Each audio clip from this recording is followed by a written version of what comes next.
Hello everyone, आप सभी विद्यार्थियों का स्वागत है आज की लाइव क्लास के अंदर। तो आज हम ज्योग्राफी का जो अध्याय नंबर 1 है, मानव भूगोल प्रकृति है विषय क्षेत्र, इसके जो MCQ क्वेश्चन हैं वो हम करेंगे, जो कि बोर्ड एग्ज़ाम के लिए बहुत ही इम्पोर्टेंट क्वेश्चन है। और मैं हर वीडियो में बता भी रहा हूँ कि अब की बार जो है MCQ क्वेश्चन जो है ज़्यादा पूछे जाएंगे, इसकी पूरी संभावना है। तो हमें जो है तैयारी करनी चाहिए इस चीज़ की, और जितने भी MCQ क्वेश्चन बनते हैं अपने चैप्टर में से वो हमें करने चाहिए। आप तो नहीं कर पाओगे, इसीलिए जो है मैंने इसकी टेस्ट सीरीज़ जो है चालू कर दी है। इस अध्याय के अंदर तो मैंने इसके आंसर दिए हैं साथ साथ में, लेकिन वो आपको कहाँ दिखाई देंगे कि मैं जो है आंसर आपको थोड़ा लेट बताऊंगा। आपको जो है लाइव चैट के अंदर इसका आंसर देना है। भाई फटाफट से वीडियो को शेयर कर दीजिए, सभी लाइव के अंदर आ जाइए, सभी लाइव से जुड़िए और ज़्यादा से ज़्यादा जो है टेस्ट अपना दीजिए, और आपको पता चल सके कि आप कितने के पानी के अंदर हो। तो देखते हैं आप कितने जो क्वेश्चन है उसके आंसर दे पाते हो। तो हमारा पहला क्वेश्चन है, भूगोल के जनक कौन थे? भाई इनमें से आपको बताना है रेडजेल, टेलर और जो है इरेटोस्थेनीज। इसमें जो है मिस्टेक हुई है लिखने के अंदर, यहाँ पे ए लिख दिया है ना, इरेटोस्थेनीज है, ठीक है। इसका हमें राइट आंसर बताना है। भाई इनमें से ही आप बता दो, इनमें से एक ही है, फटाफट से इसका आंसर आना चाहिए। देखिए भाई इसका राइट आंसर यहाँ पे ए हो जाएगा, इरेटोस्थेनीज, ठीक है। उसके बाद हमारा अगला क्वेश्चन देखिएगा, भूगोलिक विचारधाराएं को कितने भागों में बांटा है? तो भाई कितने भागों में बांटा है, यहाँ पे आपको उसका आंसर दिखाई दे रहा है, 3 भागों में जो है बांटा है। उसके बाद देखते हैं अगला क्वेश्चन। अगला क्वेश्चन है हमारा कि नवनिश्चयवाद का प्रतिपादन किसने किया? भाई आपको इसके जो है ऑप्शन दिखाई दे रहे हैं और उसका आंसर भी दिखाई दे रहा है, तो ग्रिफिन टेलर ने किया। उसके बाद ले लेते हैं अगला क्वेश्चन, संसाधन भूगोल किस मानव भूगोल के क्षेत्र के अंदर आता है? भाई आर्थिक भूगोल के अंदर आता है, ठीक है। किसके अंदर आता है? आर्थिक भूगोल के अंदर। ए इसका राइट आंसर होगा आर्थिक भूगोल। उसके बाद देख लेते हैं अगला क्वेश्चन, चिकित्सा भूगोल किस मानव भूगोल के क्षेत्र के अंदर आता है? भाई इनमें से आपको इसका राइट आंसर देना है, सामाजिक भूगोल, नगरीय भूगोल, राजनीतिक भूगोल, जनसंख्या भूगोल। तो इसका राइट आंसर क्या होगा भाई? सामाजिक भूगोल, ठीक है। सामाजिक भूगोल इसका राइट आंसर होगा, ए इसका राइट आंसर है। उसके बाद देख लेते हैं अगला क्वेश्चन, मानव भूगोल के जनक किसे कहा जाता है? भाई मानव भूगोल के जनक जो है रेडजेल को कहा जाता है। किसको कहा जाता है? रेडजेल को।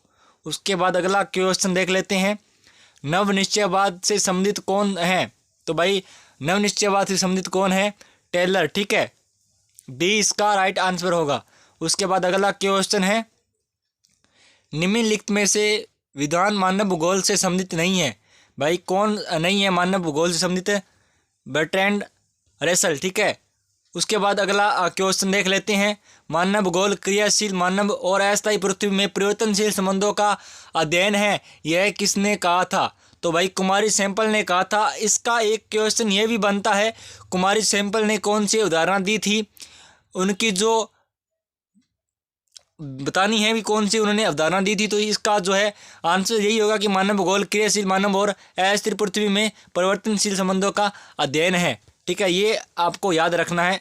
उसके बाद हमारा अगला क्वेश्चन है, निम्नलिखित में से कौन सा एक भौगोलिक सूचना का स्रोत नहीं है? तो भाई इनमें से बताना है। तो आप सभी को पता है, चंद्रमा से चट्टानी पदार्थों के नमूने। उसके बाद हम अगला क्वेश्चन देखते हैं, प्रकृति और मानव के बीच पारस्परिक क्रिया का सबसे महत्वपूर्ण कारक कौन है?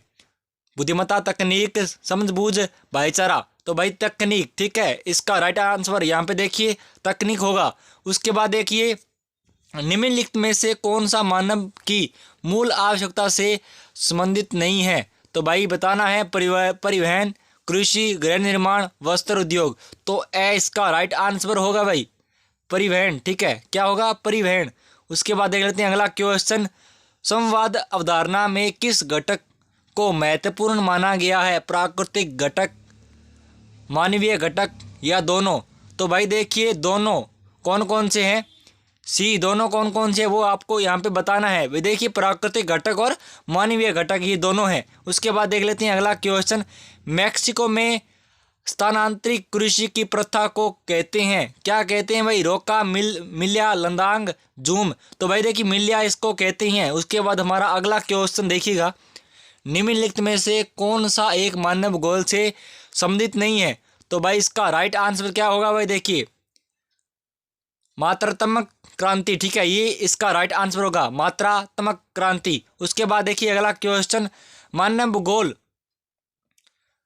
क्रियाशील मानव और अस्थायी पृथ्वी के परिवर्तनशील संबंधों का अध्ययन है, ये किसने कहा था भाई?